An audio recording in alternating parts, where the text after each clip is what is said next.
Shalom, kembali kita akan sama-sama mendengarkan kebenaran firman Tuhan dan renungan terbitan Suluh Injil. Firman Tuhan pada hari ini terambil dari kitab Efesus pasal 5 ayat 1 sampai 21. Hidup sebagai anak-anak terang.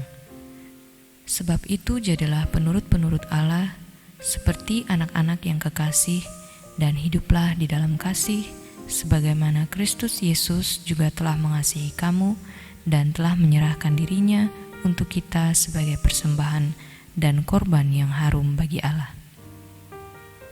Tetapi percabulan dan rupa-rupa kecemaran atau keserakahan disebut saja pun jangan di antara kamu sebagaimana sepatutnya bagi orang-orang kudus.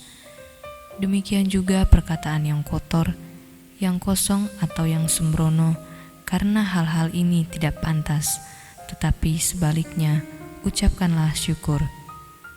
Karena ingatlah ini baik-baik, tidak ada orang sundal, orang cemar, atau orang serakah, artinya penyembah berhala yang mendapat bagian di dalam kerajaan Kristus dan Allah. Janganlah kamu disesatkan orang dengan kata-kata yang hampa, karena hal-hal yang demikian mendatangkan murka Allah atas orang-orang durhaka. Sebab itu janganlah kamu berkawan dengan mereka. Memang dahulu kamu adalah kegelapan, tetapi sekarang kamu adalah terang di dalam Tuhan. Sebab itu hiduplah sebagai anak-anak terang, karena terang hanya berbuahkan kebaikan dan keadilan dan kebenaran, dan ujilah apa yang berkenan kepada Tuhan. Janganlah turut mengambil bagian dalam perbuatan-perbuatan kegelapan yang tidak berbuahkan apa-apa, tetapi sebaliknya telanjangilah perbuatan-perbuatan itu. Sebab menyebutkan saja pun apa yang dibuat oleh mereka di tempat-tempat yang tersembunyi telah memalukan. Tetapi segala sesuatu yang sudah ditelanjangi oleh terang itu menjadi nampak, sebab semua yang nampak adalah terang. Itulah sebabnya dikatakan, bangunlah, hai kamu yang tidur, dan bangkitlah dari antara orang mati, dan Kristus akan bercahaya atas kamu. Karena itu perhatikanlah dengan saksama bagaimana kamu hidup, janganlah seperti orang bebal, tetapi seperti orang arif, dan pergunakanlah waktu yang ada, karena hari-hari ini adalah jahat. Sebab itu, janganlah kamu bodoh, tetapi usahakanlah supaya kamu mengerti kehendak Tuhan. Dan janganlah kamu mabuk oleh anggur, karena anggur menimbulkan hawa nafsu, tetapi hendaklah kamu penuh dengan roh, dan berkata-katalah seorang kepada yang lain dalam mazmur, kidung puji-pujian, dan nyanyian rohani. Bernyanyi dan bersoraklah bagi Tuhan dengan segenap hati. Ucaplah syukur senantiasa atas segala sesuatu dalam nama Tuhan kita Yesus Kristus kepada Allah dan Bapa kita, dan rendahkanlah dirimu seorang kepada yang lain di dalam takut akan Kristus. Demikianlah firman Tuhan.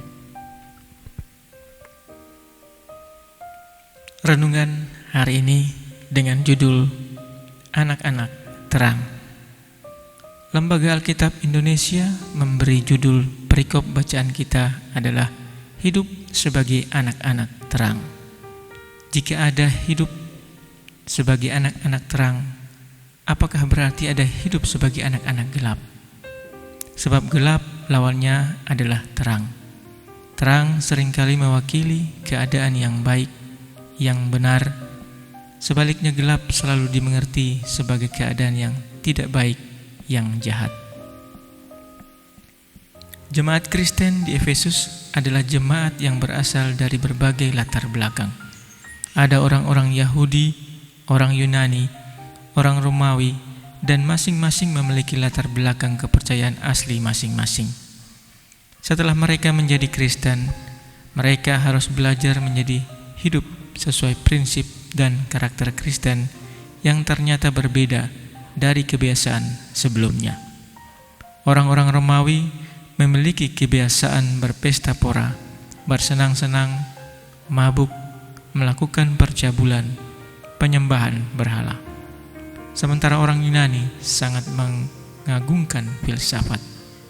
Mereka adalah orang-orang dengan tingkat intelektual yang tinggi, namun semua ajaran dan cara hidup mereka melawan kehendak Allah, dan sesungguhnya semua itu menunjukkan kebodohan dan kegelapan.